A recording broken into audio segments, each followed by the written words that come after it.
Seat U D F പിടിക്കുമെന്നാണ് U D എഫിൻ്റെ calculation. 90 seat പിടിക്കുമെന്നാണ് ഗോവിന്ദ മാഷ് പറയുന്നത്. എന്നാൽ 75 സീറ്റ് പിടിക്കുമെന്നാണ് പോളിറ്റ് ബ്യൂറോ പറയുന്നത് സി പി എമ്മിൻ്റെ. ഇതിലിപ്പോൾ ഏതാ വിശ്വസിക്കുക? സാധാരണ സി പി എമ്മിനെ സംബന്ധിച്ചിടത്തോളം സി പി എമ്മിൻ്റെ പോളിറ്റ് ബ്യൂറോയും സംസ്ഥാന കമ്മിറ്റി ഒരു നമ്പറാണ് പറയുന്നത്.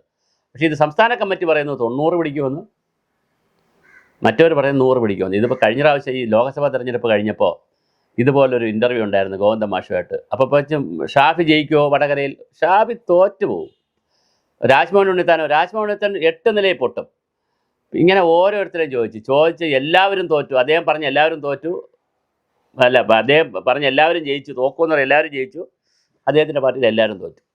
ശൈലജ ടീച്ചറും അവിടെ മത്സരിച്ച സകല പേരും തോറ്റു എന്ന് പറഞ്ഞിടയ്ക്ക് ഇത് 90 സീറ്റ് കിട്ടുമെന്നാണ് പറയുന്നത്. പക്ഷേ ഒരു കുറച്ചുകൂടി റിയലിസ്റ്റിക്കായി വരുന്ന ഒരു കണക്ക് 80 സീറ്റ് യു ഡി എഫിന് കിട്ടാൻ സാധ്യതയുണ്ട്. അല്ലെങ്കിൽ അത് 85 വരെ പോകാം.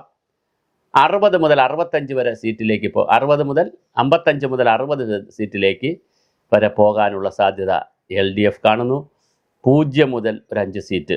അപ്പോൾ 60 മുതൽ 65 എന്ന് പറയുമ്പോൾ ഇവർക്ക് 80 കിട്ടുകയാണെങ്കിൽ 5 ബി ജെ പി കിട്ടണമെങ്കിൽ തീർച്ചയായിട്ടും ആ സീറ്റ് എൽ ഡി എഫിന് കുറയണം. എന്നാൽ സമ്പൂജ്യ പരാജയത്തിലേക്ക് ബി ജെ പി പോയാലും അത്ഭുതമില്ല എന്ന് ബി ജെ പി വിലയിരുത്തിയിട്ടുണ്ട്. ബി ജെ പി 3 കാര്യങ്ങളാണ് വിലയിരുത്തിയിരിക്കുന്നത്. 1, സമ്പൂജ്യം 0 ഒന്നുമില്ല. 2, 5 സീറ്റ്. വേറൊരു കാൽക്കുലേഷൻ അവർ വച്ചിരിക്കുന്നത് 7 സീറ്റ്. അപ്പോൾ 0 മുതൽ 7 സീറ്റ് വരെയാണ് ബി ജെ പി കാൽക്കുലേറ്റ് ചെയ്യുന്നത്. ചിലപ്പം നിയമവും കഴക്കൂട്ടവും ഉൾപ്പെടെ സമ്പൂജ്യ തോൽവിയാകാനും സാധ്യതയുണ്ട്. നമുക്കതറിയില്ല.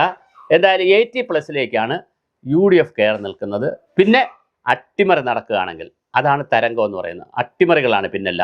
വാവനപുരം ടി കെ മുരളി നല്ല MLA ആണ്, പക്ഷേ സുധീർ ഷാ അട്ടിമറിക്കുമോ? Kattakada IB സതീഷിനെ MR Baiju അട്ടിമറിക്കുമോ? പിന്നെ നെയ്യാറ്റിങ്കര ആൻസലത്തിനെ ശക്തൻ അട്ടിമറിക്കുമോ?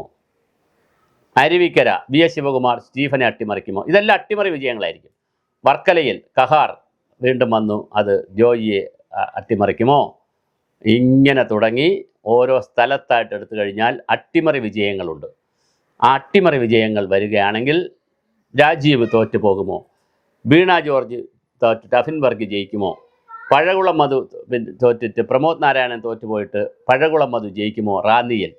അതുപോലെ തന്നെ കോന്നിയിൽ പ്രൊഫസർ സതീഷ് ജയിക്കുമോ? അങ്ങനെ തുടങ്ങി ഒരുപാട് അട്ടിമറി വിജയങ്ങളുണ്ട്. അത് നമ്മുടെ കാസർഗോഡ് വരെയുണ്ട് ഈ അട്ടിമറി വിജയങ്ങൾ. പിന്നെ മരുമോനെ തോൽപ്പിച്ചുകൊണ്ട് ബേപ്പൂറിൽ അൻവർ ജയിക്കുമോ? KT ജലീൽ തവന്നൂരിൽ തോറ്റുപോകുമോ? ഇങ്ങനെ ഒരുപാട് ചോദ്യങ്ങൾ. കൂത്തുപറമ്പിൽ ജയന്തി ജയിക്കുമോ? പേരാമ്പ്രയിൽ എന്താണ് ഫാത്തിമ തഹ്ലിയ പേരാമ്പ്രയിൽ ജയിക്കുമോ? കാര്യം TP രാമകൃഷ്ണനാണ് അവിടെ മത്സരിക്കുന്നത്, കമ്മ്യൂണിസ്റ്റ് പാർട്ടിക്ക് വേണ്ടി വലിയ നേതാവാണ് മത്സരിക്കുന്നത്.